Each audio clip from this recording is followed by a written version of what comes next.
Now that we've talked about how to connect complete sentences, we're going to explore the idea of cohesion. How do we get from one beautiful complex or compound sentence to another? The associated reading is Chapter 5, pages 84 to 93. So what is cohesion? If we wanted a good grammatical definition, it provides connection between sentences. We can think about how easy it is to read and read and read from beginning to end.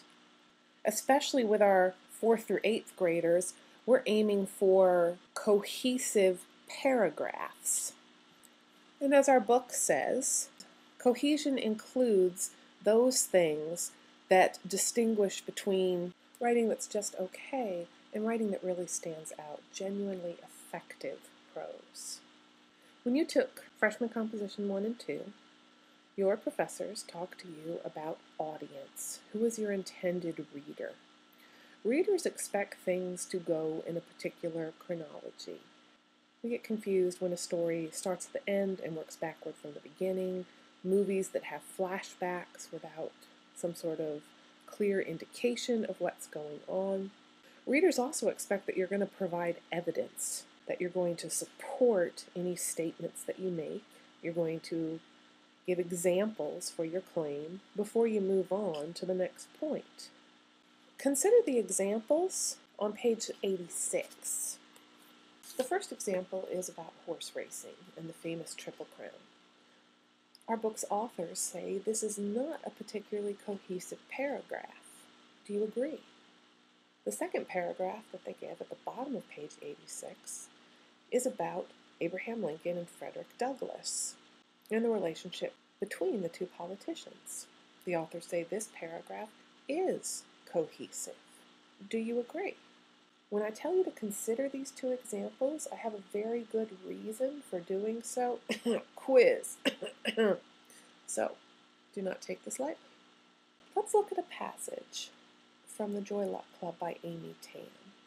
This remains a popular book in English 3 American literature because of its emphasis on autobiography and multiple voices and relationships between parents and children. And we're going to go sentence by sentence, and I'm going to talk about what readers might reasonably expect to come next. Pretty dramatic statement, to be honest. My life changed completely when I was 12, the summer the heavy rains came. We expect to learn something, probably about the changes, something about the heavy rains. How heavy were they? How long did it rain? Is our expectation fulfilled? Well, it's still about water. The river, which ran through the middle of my family's land, flooded the plains. Does that sound like some pretty heavy rain? Yes. Do we anticipate learning more about what happened after this flood, perhaps? As a result of the flood, all of the wheat was destroyed, and all of this farmland was useless for years to come. What do we think happens next? Our narrator does say, my life changed completely. Did half of her family starve? Did they have to sell their farm? Even our house became unlivable. So not only the land is useless, also the house. And notice there's this even here to stress and provide a transition and cohesion. So how was the house unlivable? Well, it was flooded, but couldn't you just clean it up? When we came down from the second story, we saw the floors and furniture were covered with sticky mud. This sequence of sentences has relatively strong cohesion. Each sentence follows from what came before it. It's all about the effects of heavy rains and the impact on this 12-year-old girl's family. What I'd like you to do now, for practice, take out your book and cover everything except the first sentence at the top of page 88. It's about 4 lines long. It starts before 1870 and it ends their economies. So cover everything up and really think about, what do you expect next? Your answer might be different from someone else's. That's fine. But what do you think is coming? Now, move your paper down. Did you predict correctly? Were you pretty close? Can you see how the second sentence is related to the first? Or are you confused? Is there a lack of cohesion? What about the third sentence? As you keep moving your paper down page 88, are these 4 sentences cohesive or not? This is a topic that I would like to discuss with the whole class. How do we define cohesion? What would you tell a student who submitted this paragraph? Would you comment about the cohesion? Is this something that merits a nice cohesion, nice transitions, great flow? Do you draw attention to where the reader's expectations are not necessarily fulfilled? On the bottom of page 88, our book talks about repetition. Now, repetition provides cohesion. When do we use repetition? Journalists rely a lot on synonyms. They're writing quick, concise, who, what, where, when, why, how sentences as paragraphs. They don't have a lot of time for repetition. So in the first sentence / paragraph, you might see a reference to a child, then it's a girl, then it's a tot, then it's a toddler, just to keep things interesting and varied. English teachers often encourage students to embrace repetition for cohesion. I want to make very clear that repetition is not redundancy. Repetition is to help readers see connections, to help guide your audience from start to finish in a piece of writing. Redundancy is repeating things for no reason. Consider the uses of repetition in the opening statement from A.J. Jennings, the defense attorney for Lizzie Borden, charged with the heinous axe murder of her father and stepmother in 1893. He starts, a young woman up to that time of spotless character and reputation.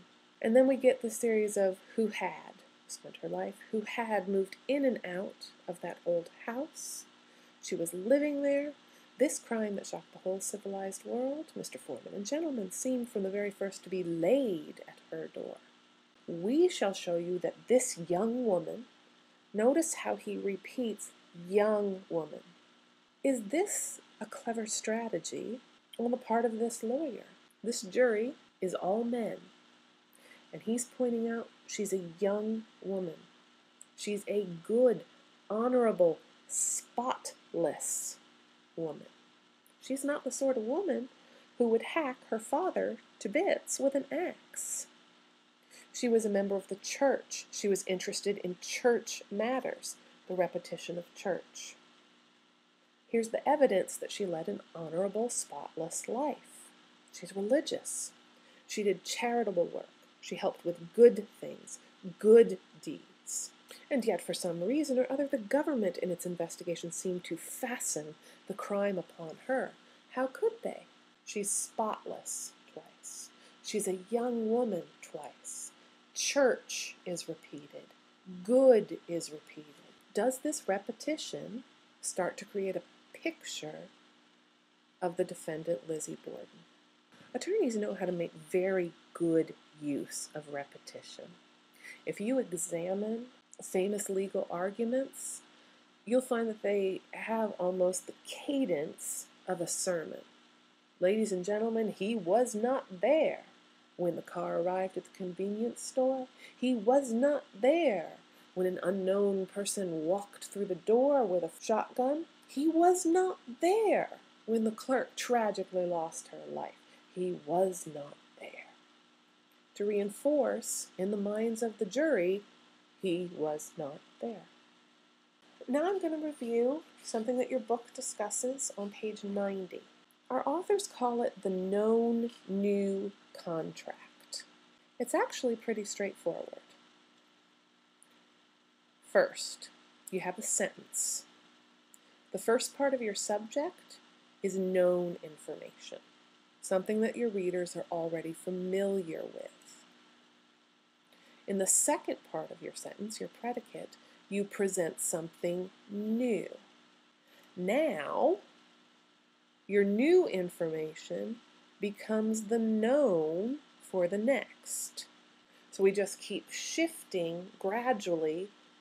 Subject, predicate, predicate becomes the new subject, and so on. And this very carefully leads people through a logical chain of events. This is extremely useful in legal writing, legal arguments, because the jury is listening to you, is paying close attention. You need to make sure that everyone sitting over there follows you very clearly. On page 91, there's an example with a thunderstorm. It's defining a single-cell thunderstorm. What is it? Well, it's the thunderstorm that forms on a hot, humid day. That's our new information, hot, humid day. And this is repeated at the beginning of the next sentence. The heat and humidity of the day is the only trigger for the storm. Now I'm back to the storm.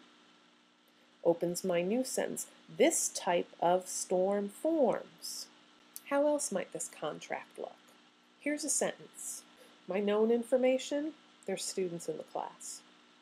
My new information, they're worried about their upcoming exam. Logically, what should come next?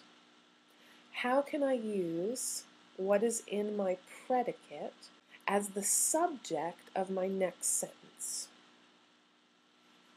Take some time to come up with a brilliant example. I probably just want to repeat the exam. My readers want to know, why are these students worried about their upcoming exam? What's on it? The exam on fractions would be 50 questions with no multiple choice. What will come after this? Without multiple choice, the students would really have to master the difficult concept. Fractions are so difficult because, and so on and so forth. The best authors make use of the KnownNew Contract in very subtle and elegant ways. This is a passage from the beginning of Gary Soto's short young adult novel, Buried Onions, which is popular in the Houston area at the 7th and 8th grade level. And what I've done, and I have highlighted the repeated information in different colors. Let's walk through it. First sentence, the sun was shining. Second part, soon the black asphalt would shimmer with vapors. Here's my new information. It becomes the beginning, the known of my next sentence. I had a theory about those vapors. Now I need my new information, which were not released by the sun's heat, but by a huge onion buried under the city. Well, there's a new idea. An onion buried under the city? The onion now starts off the next sentence. This onion made us cry. And the idea of crying is taken up in a noun, a synonym, tears leapt from our eyelashes and stained our faces. This idea of crying and stained faces carries over to the last sentence in the excerpt. Babies in strollers pinched up their faces and wailed for no reason. This is the KnownNew Contract. When you have cohesive writing, your audience doesn't necessarily notice all of the effort you have put in to having something so lyrical and flowing. But there's a reason that this novel is taught to 7th and 8th graders. Gary Soto achieves such a level of cohesion that it's a pleasure to read this book. It's easy to read this book. Everything connects. The last thing I would like you to do is flip to page 93 and look at exercise 15. There are 5 passages here, and you are asked to revise them to improve their cohesion, thinking about what readers are going to expect and also how you can apply the KnownNew Contract. Your quiz will ask you, please paste in your revision of passage 2. So you really do need the book. You can take it out on Library Reserve for a few hours so you have access to the materials.